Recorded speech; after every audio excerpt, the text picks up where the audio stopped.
This video isn't my normal style. This one is actually not going to be dedicated to gamers, but instead the parents, the concerned grandparents, the aunts and uncles, casual viewers of games who see it on the news and wonder what the effects are going to be. This is for you, concerned person who wonders, are violent video games really destroying kids? And I'm here to answer with a resounding no, they are not. To judge the impact of video games, we have to judge it like any other art form. Just as TV shows have us cheering on a meth dealer who kills foes to get in his way, music has us nodding our heads to tales of heartbreak and vengeance, movies show us grand stories that cross universe. All these stories have a point just like video games. Why is it that we treat video games any different than any other art form? The story of Nico Bellic trying to pick up the pieces of his life after war in Eastern Europe in Grand Theft Auto 4, or the story of Captain Ahab trying to find peace upon the sea in his quest for vengeance in Moby Dick.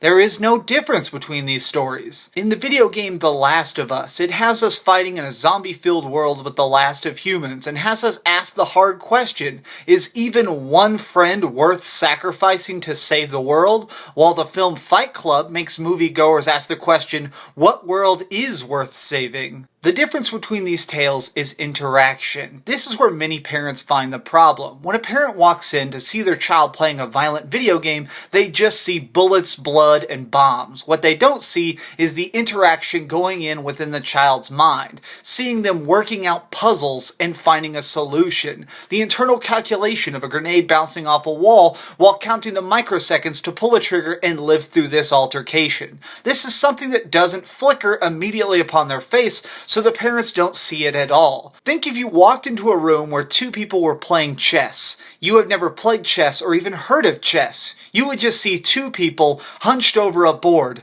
nudging along pieces of wood, looking extremely concentrated. After a few minutes, one of the players reaches over, slides one of the pieces of wood across, and the other player's face tenses with anger and turns red at having left such an obvious opening. You, to the observer, would not understand this and would actually be quite alarmed by it. What is this board? What is the intention? What's going on here? Clearly, no good effects can come of this. Even for a long time, people actually thought that chess would lead to violence and tried to have it outlawed in many parts of Europe. To the observer, this all appears to be a strange and brutal ritual with no positive effects.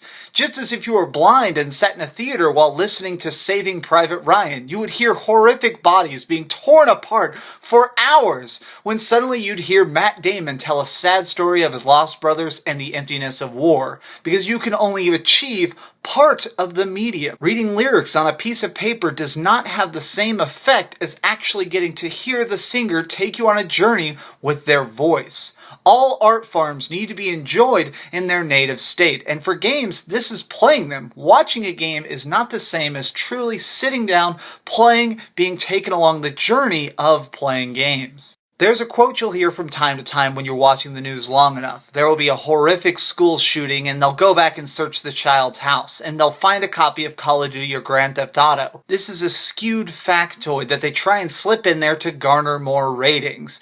Almost all children game. Even if they don't do it to a major degree, all kids play some form of video games, and the top selling video games are Call of Duty and Grand Theft Auto. So to say they found a copy of it somewhere within the child's house means no more than to say that they found socks. Some kids refuse to wear socks. Some kids enjoy playing Call of Duty. Does that mean that there's a direct causation, or is it just correlation? If you truly believe in your heart of hearts that Call of Duty leads directly to violence in children, then I have an eye-opening statistic for you. Did you know in just one Call of Duty game, Call of Duty Black Ops, more people have been killed in that one game than exist in the entire planet? That's right, over 7 billion people have been killed in that one game alone. And yet, violence has not gone up in kids. In fact, it's plummeting year after year. Even as the amount of children increase in the world, violence goes down and down.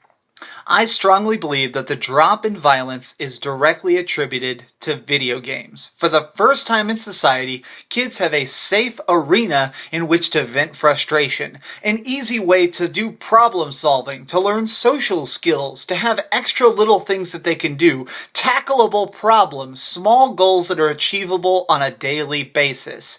If I'm ever in the mall and I see a kid who looks like he's having a bad day and he flops down at a bench and he gets out a 3DS and I can hear the sound effects of Mario, you can see the tension being relieved in his eyebrows. You can see the tension being relieved in his shoulders. He now has an applicable problem to solve. He now has a goal. He now has an objective. This is something that helps humans more than you can imagine. And I know this is a hard concept if you're not a gamer, but I do encourage you. Play a game sometime. Sit down with a Mario, any Mario game. Sit down with a Zelda game. Or really, if you want to be daring, sit down with a Call of Duty game and kill a couple terrorists. Because it might make your day, and it might open your eyes to the fact that violence and video games is no more related than chess causing fist fights. They're just not related.